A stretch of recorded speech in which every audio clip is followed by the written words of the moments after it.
반려동물이 키우려면 돈이 너무 많이 들 것 같다. 그러면 애초에 키우지를 말았어야죠. 이제 와서 그런 얘기하면 어떡합니까? 그쵸?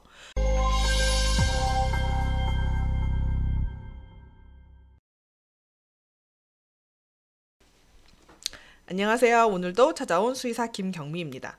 자, 오늘은 임신과 반려동물의 관련성에 대해서 이야기를 해보려고 하는데요.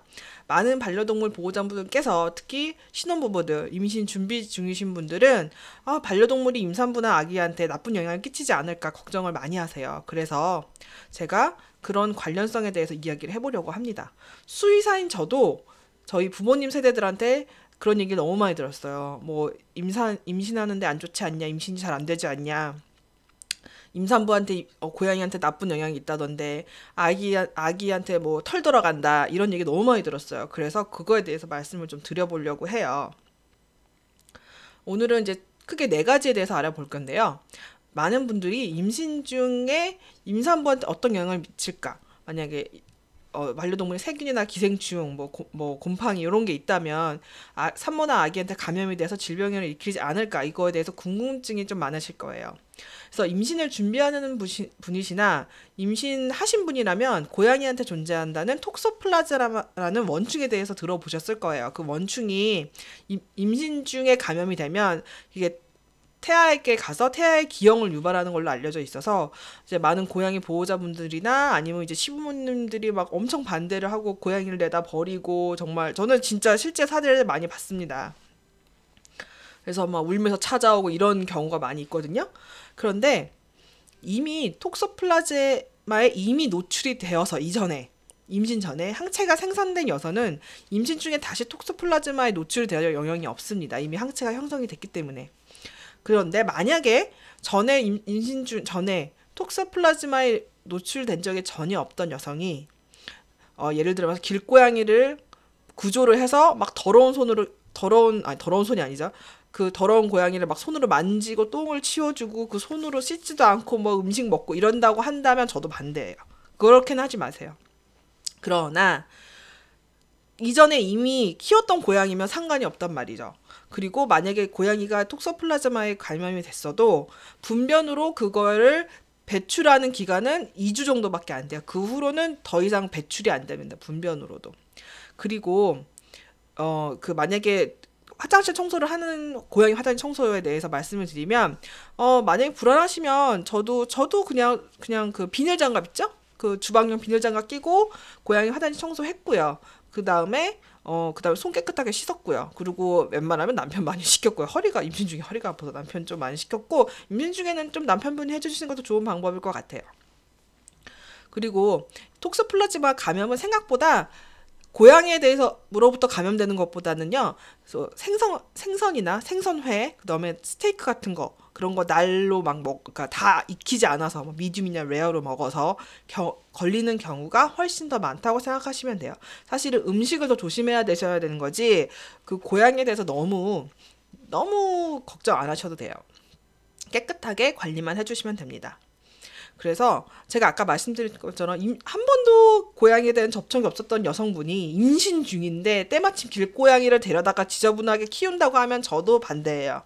그렇지만 이미 키우고 있던 고양이라면 괜찮다, 전혀 상관없다라고 말씀을 드리고 싶고요. 그리고 또 기생충에는 내외부 기생충이 있어요. 내부 기생충은 뭐 십이지장충, 해충 이런 거 들어보셨죠? 그런 거랑 그다음에 이제 외부 기생충, 벼룩, 진드기 요런 거요.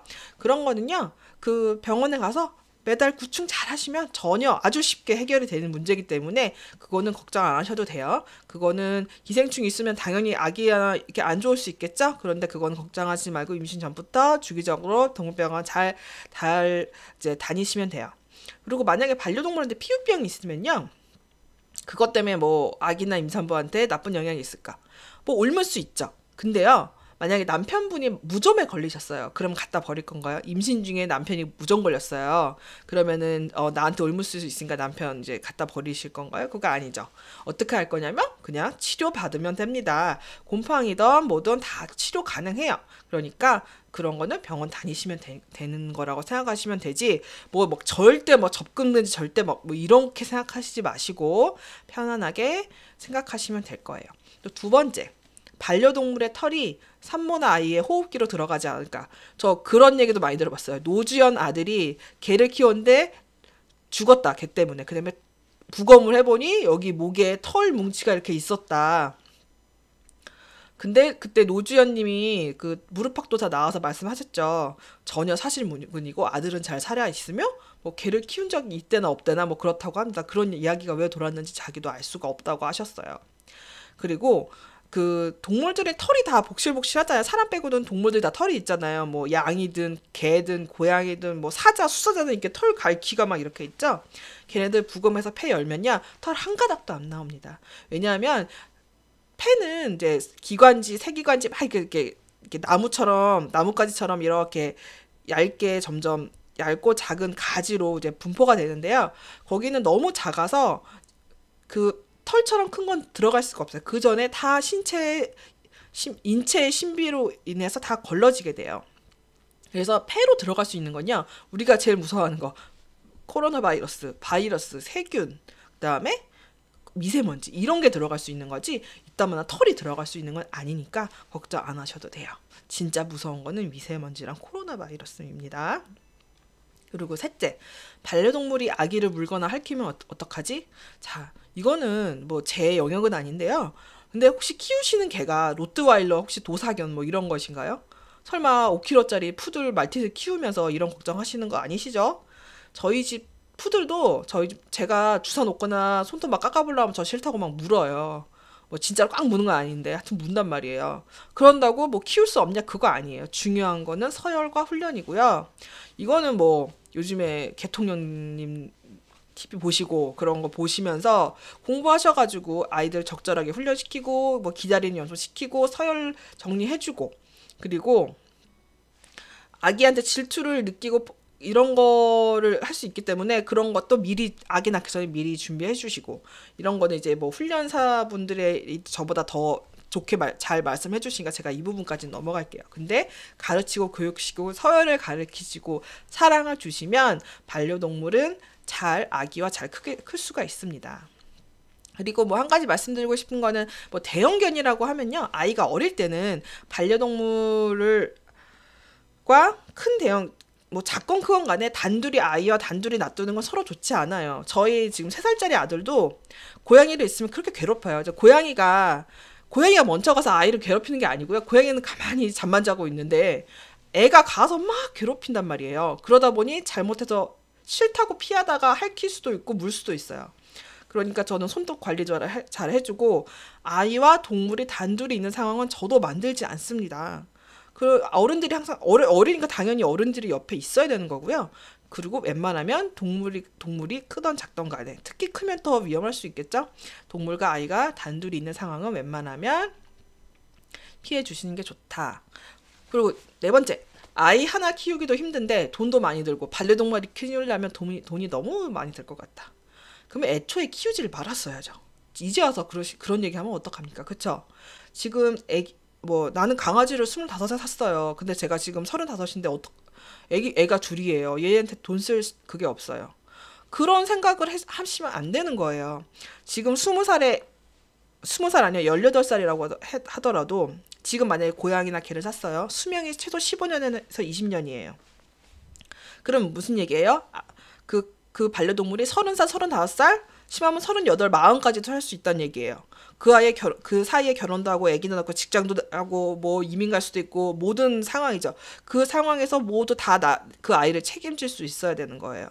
그 생각을 하지 않고 애를 덥석 입양해놓고, 나 결혼해야 되는데 직장 가서 저쪽으로 이사 가야 되는데 그때 가서 친정에 놔두지 뭐 누구 주지 뭐, 이런 생각으로 입양을 했으면 그거는 본인 잘못입니다. 그리고 이왕 이렇게 뭐 아기와 애완동물을 다 가지고 있는 상황이 되었다. 그러면 최선의 해결책은 본인이 찾아야 하겠죠. 하지만 동물을 아끼고 사랑하는 마음을 부모가 보여줘야 자신의 아이도 그런 아이로 큰다는 거 꼭 명심하셨으면 좋겠습니다. 그리고 이제 마지막으로 한 가지만 더 말씀드릴게요. 이제 개인적으로 지금 임신 준비 중이시거나 임신 중이시면 이제 반려동물, 반려견이나 반려묘를 꼭 근처 동물병원에 데려가셔서 간단한 기본 검진 정도는 꼭 해주시고 수의사의 처방에 따라서 내외부 기생충, 구충 꼭 해주시고 피부병 없는지 잘 확인하시고 만약에 뭐 훈련이나 이런 뭐 무는 거나 뭐 배변 관련해서 문제가 있으면 수의사 선생님이나 훈련사 선생님하고 상의를 하셔가지고 사랑으로 잘 키워주시고 임신 출산 전에 모든 어느 정도 준비를 해놓으시는 게 좋다고 생각이 듭니다. 임신했다고 반려동물을 내다 버리는 나라는 우리나라밖에 없을 거예요. 아마 뭐 다른 데도 조금 있을 수도 있는데 우리나라는 너무 그 비율이 크다고 하나요? 저 지금 제가 일하는 곳이 이제 미국 사람들하고 일을 많이 하는데 그 사람도 이제 특징적인 게 대형견을 많이 키우죠. 대형견과 어린 아이들, 또 아이도 많이 낳습니다. 걔네들이 굉장히 잘 어울려서 잘 놀고 있어요. 그렇게 물림 사고나 이런 게 많지 않습니다. 오히려 걔를 때려서 키우지 않기 때문에 오히려 강아지들이 더 온순하고 큰 개와 작은 아이들이 잘 지내고 있어요. 이거는 어떠한 방법적인 차이인 거지 뭐 큰 개는 위험하다, 뭐 큰 개는 물림 사고 있다 이런 건 아닙니다. 그래서 미리 잘 준비하셔서 아이와 애완 반려동물이 같이 행복하게 살 수 있는 세상이 왔으면 좋겠네요.